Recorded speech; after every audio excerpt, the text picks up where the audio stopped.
ضروری ہے کہ آپ کو سمجھ آئے کہ اللہ تعالیٰ نے حضرت عیسیٰ کو آسمان پہ جو اٹھایا نا، جن راستوں سے اٹھایا ہے، ذوالقرنین بھی انہیں راستوں سے اوپر جاتا ہے، راستے وہی ہیں، اللہ تعالیٰ نے قرآن پاک میں بتائے وہ راستے کون سے ہیں، اور جس طریقے سے وہ واپس آنا ہے، ٹھیک ہے، جو حضرت عیسیٰ نے واپس آنا ہے، وہ راستے بھی، وہ ٹیکنالوجی بھی، وہ والے سارے کے سارے معاملات بھی دجال کو پتہ ہے.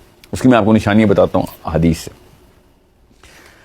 جبرائیل امین جب اس سورہ معارج میں اللہ تعالیٰ نے ٹریک بتایا کہ اللہ کا امر جب آپ پہلے آسمان، اللہ کے امر کو لے کے فرشتہ چلتا ہے اور 7ویں آسمان سے پہلے آسمان میں آتا ہے، ہمارے آسمان میں آتا ہے، تو اس کو کتنا ٹائم لگتا ہے؟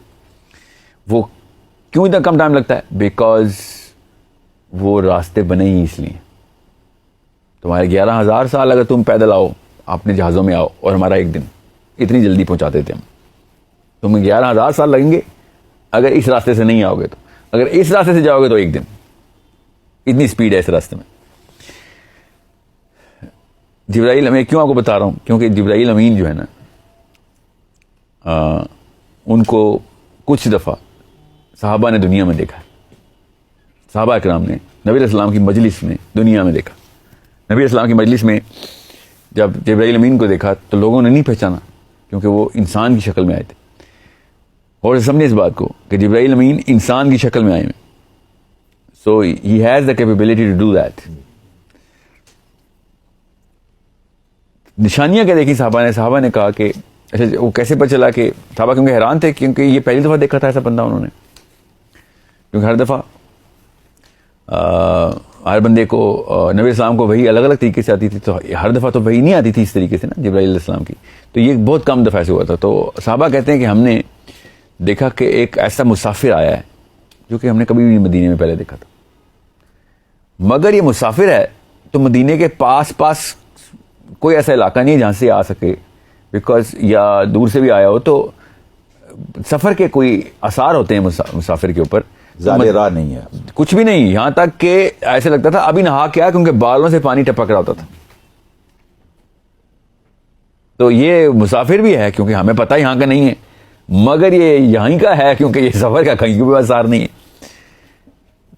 بالکل سفید کپڑے، fresh water dripping from his hair. یہ 2-3 نشانیاں آپ کو بتا رہا ہوں. اب بات کرتے ہیں نبی السلام نے جب حضرت عیسیٰ کو دیکھا. حضرت عیسیٰ کو دیکھا تو نبی السلام نے دیکھا کہ حضرت عیسیٰ نے سفید رنگ کے کپڑے پہنے ہوئے اور دونوں ہاتھوں کو 2 بندوں کے کندھوں پہ رکھا ہوا ہے، جو انہوں نے ان کو سہارا دیا ہوا ہے. اور نبی السلام نے شاف فرمایا کہ ان کے لمبے بال ہیں اور بالوں سے پانی ٹپک رہا ہے. ٹھیک ہے، پیچھے دجال نے بھی اپنے بالوں سے پانی ٹپکایا ہوا ہے. اور سمجھیں اب معارج کا میں نے آپ کو بتایا وہ راستے، آسمان پہلے سے لے کے 7ویں آسمان تک کا راستہ. نبی السلام نے شاف فرمایا کہ کائنات کا میں تمہیں نقشہ پہلے سمجھا دوں. ہماری دنیا ہے، دنیا کے اوپر آسمان ہے، آسمان کے اوپر پانی ہے، پانی کے اوپر پھر ایک آسمان ہے، اس میں بھی دنیا ہے، اور اس کے اوپر پھر پانی ہے، اور پھر تیسرا آسمان، پھر چوتھا آسمان. اور معراج کی حدیث میں سارے آسمانوں کا سفر نبی السلام نے بتایا. تو جب اتنی تیزی سے آپ یہ سفر کرتے ہیں اور آسمانوں کے دروازوں کے بیچ میں پانی ہے، تو پھر آپ کو سمجھ آ رہی ہے کہ یہ پانی کیوں ٹپک رہا ہوتا ہے نبیوں اور فرشتوں کے بالوں سے. ورنہ تو یہ بتانے کی ضرورت نہیں تھی کہ پانی ٹپک رہا ہے. اور اگر بتا دیا ہے تو کسی وجہ سے بتایا ہے، شاعری کے طور پہ نہیں بتایا. یہ کوئی مصرع بیلنس نہیں کرنا تھا یا لفظ کے کوئی وزن ڈالنا تھا، نہیں، یہ ہمیں چابی کے طور پہ بتایا تھا. کنایا ہے یہ. جی یہ کنایا ہے، یہ ایسا اشارہ ہے کہ جو سمجھنے والے کے لیے کافی. اور دجال بھی انہی پانیوں کے اندر سے ٹریول کر رہا ہے، بیکاز حدیثیں ساری کی ساری وہ مل رہی ہیں. وہ کیسے؟ جب تمیم الداری پانی میں گم ہوئے ہیں تو ایک جزیرے پہ پہنچے، جو بحری جہاز گیا، ہوائی جہاز نہیں ہے. جزیرے پہ پہنچے ہیں تو ایک عجیب سی مخلوق جو صرف بالوں سے بنی ہوئی تھی، ایسے لگتا تھا اس کو اتنے بال تھے. اس نے حضرت تمیم الداری کی زبان میں بات کی، مخلوق نے، کہ تم عرب سے آئے ہو؟ جی عرب سے آئے. تو یہ معاملہ تمہیں بھی بتانا ہے کہ ہمارے پاس ایک، کیونکہ انہوں نے بھی تو یہ تو گمے ہوئے تھے، انہوں نے کہا ہماری کو مدد کر دو. کہاں پہ ہو؟ نے کہا کہاں سے؟ عرب سے. اچھا ادھر آؤ نا، پھر تو تم سے بھی کام ہے. اور وہ ایک جگہ پہ لے کے گیا کہ جہاں پہ ایک بوڑھیا نے کٹیا کے اندر ایک بندے کو باندھا ہوا تھا زنجیروں سے، اور وہ زنجیریں عجیب و غریب قسم کی تھی. حضرت عائشہ بنت حضرت فاطمہ بنت قیس کی حدیث ہے اور صحیح حدیث ہے. وہ کہتی ہیں کہ نبی اسلام نے ارشاد فرمایا کہ تمیم الداری نے جب دیکھا کہ ایک جوان آدمی کو, گھنگریالے بالوں والا جوان آدمی, اس کو زنجیروں سے باندھا ہوا ہے, مگر وہ چھڑاتا ہے اپنے آپ کو اور ہوا میں چلا جاتا ہے اور آسمان کی طرف جاتا ہے, مگر زنجیر بند جاتی ہے اور پھر کھینچ لیتی ہے اس کو واپس, اور جیسے وہ کھینچتی ہے وہ زمین پہ آ رہا تھا. اس کا مطلب وہ پھدک رہا ہے, ہوا میں جاتا ہے, پھر جکڑا جاتا ہے, پھر واپس آ جاتا ہے. یہ معاملہ چل رہا ہے اس کے ساتھ. پھر اس نے دیکھا کہ کچھ لوگ آئے ہیں, بڑھیا نے اس کو باندھا ہوا ہے. بڑھیا نے کہا ذرا ان سے پوچھو سوال. تو دجال نے پوچھا کہاں سے آئے ہو؟ جی ہم عرب سے آئے. اچھا عرب سے آئے ہو. تو اس نے پہلا سوال کیا کہ فلاں علاقے میں جورڈن میں ایک باغ ہے, وہ بھی پھل دیتا ہے؟ تو اس نے سمجھداری کہتے ہیں, ہم نے کہا ہاں دیتا ہے, بالکل دیتا ہے, بہت مشہور ہے وہ. اچھا فرات کا پانی چل رہا ہے؟ پانی چل رہا ہے. اچھا محمد نام کا کوئی بندہ آ گیا نبوت کا دعویٰ کر کے؟ جی آ گیا. تو تمہارے لیے بہتر ہے کہ اس کے اوپر ابھی بیعت کر لو, بہتری تمہارے اندر یہی ہے, تمہارے لیے یہی ہے.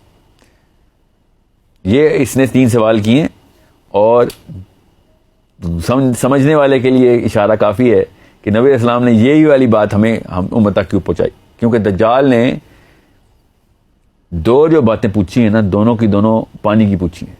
باغ تب تک پھل دیتا ہے جب تک کہیں سے پانی آ رہا ہوتا ہے, ٹھیک ہے. اور دریائے فرات کی جو سورسنگ ہے نا, کسی بھی دریا کی, سائنس کو نہیں پتا دریا کی سورسنگ کیا ہوتی ہے, ٹھیک ہے. میں بتاتا ہوں دریا کی سورسنگ کیا ہوتی ہے. نبی اسلام نے ارشاد فرمایا کہ میں نے معراج پہ جا کے دیکھا, چھٹے آسمان پہ سدرۃ المنتہا کی جڑ تھی, اور اتنا بڑا درخت تھا کہ اس کے پتے 7ویں آسمان پہ اگتے تھے. جڑ اس کی چھٹے آسمان پہ ہے, اور وہ جائی جاتا اس کا تنا یہاں تک کہ پتے اور پھل اس کے 7ویں آسمان پہ لگتے ہیں. اتنا بڑا پھل ہے. مگر انہوں نے کیا دیکھا؟ نبی اسلام نے ارشاد فرمایا کہ میں نے دیکھا کہ سدرۃ المنتہا کی جڑ سے نیل اور فرات جاری ہو رہے ہیں. چھٹے آسمان سے نیل اور فرات نکل رہے ہیں. یہ کڑیاں ملائیں آپ سارے, مارج وہ ہیں جو کہ راستے سے فرشتے نیچے آ رہے ہیں. نیل اور فرات چھٹے آسمان سے نیچے اتر رہے ہیں, پانی, ٹھیک ہے. نبی اسلام نے کہا ایک آسمان پھر پانی, پھر دوسرا آسمان پھر پانی. نبی اسلام نے فرمایا شیطان کا تخت بھی پانیوں پہ, شیطان بھی اپنے تخت پانیوں پہ لگاتا ہے. کہیں نہ کہیں پہ یہ بھی ادھر ہی کہیں پہ سیٹل ہے. ان کے راستے وہی, ان کو پتہ ہے سب راستے. دجال کہہ رہا ہے فرات خشک ہوا ہے کہ نہیں. اگر فرات خشک ہوا ہے اس کا مطلب ہے وہ والا ٹریک اب ایمٹی ہے.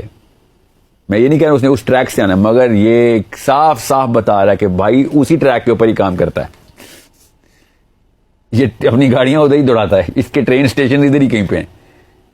یہ اس میں کسی بھی قسم کے شک میں مت رہیں کہ میں سائنس کے اینگل سے بتا رہا ہوں. یہ سائنس نہیں ہے, یہ سمپل فارمولائزیشن ہے جو نبی اسلام نے ہمیں بتائی ہوئی. اتنی آسان کر کے بات سمجھ آتی ہے کہ کس طریقے سے سورہ کہف کو دیکھنا ہے. سبا کیسے سمجھ آئیں گے, کیسے ذوالقرنین سمجھ آئے گا, کیسے عیسیٰ ابن مریم کیوں گدھا, کیوں حضرت عیسیٰ ابن مریم کا حلیہ, کیوں وہی والے معجزے, کیونکہ حضرت عیسیٰ ابن مریم نے جب واپس آنا ہے تو اسی ٹریک سے واپس آنا ہے. اور جیسے حضرت عیسیٰ نے واپس آنا ہے اس نے پیچھے سے انٹری کی ہونی ہے. اور جب آپ ایسی دنیاؤں میں رہتے ہیں تو پھر آپ کو ایک دوسرے کا پتہ ہوتا ہے. اس لیے یہ واحد مخلوق ہے کہ جس کو عیسیٰ ابن مریم نے دیکھنا ہے اور یہ پگھلنا شروع کر دینا ہے, پگھلنا شروع ہو جانا ہے. اس کو مارنے کی ضرورت نہیں پڑنی, پہلے ہی پگھل رہا ہوگا جیسے نمک پانی میں گھل جاتا ہے. نبی اسلام نے ارشاد فرمایا, حدیث اتنی کلیئر واضح حدیث ہے کہ نمک پانی میں گھلتا ہے, اس طریقے سے یہ پگھلے گا, مطلب مر ہی جائے گا, بس ختم ہو جائے گا. جیسے عیسیٰ کو دیکھے گا تحلیل ہو جائے گا. اور کس بات پہ تحلیل ہوگا؟ خالی دیکھنے پہ. دیکھنے میں اتنا اثر. نبی اسلام نے کہا کہ عیسیٰ کی سانس جہاں جہاں تک پہنچے گی وہاں پہ اس کا خاتمہ ہو رہا ہوگا. یہ ادھر کی نہیں, کسی اور جہان کی بات ہے. اس جہان میں یہ باتیں نارمل ہیں, یہاں پہ یہ باتیں نارمل نہیں ہیں. یہ انہی ٹریکس کے اوپر سیٹل اور اسٹیبلش کر چکے ہیں اپنے آپ کو.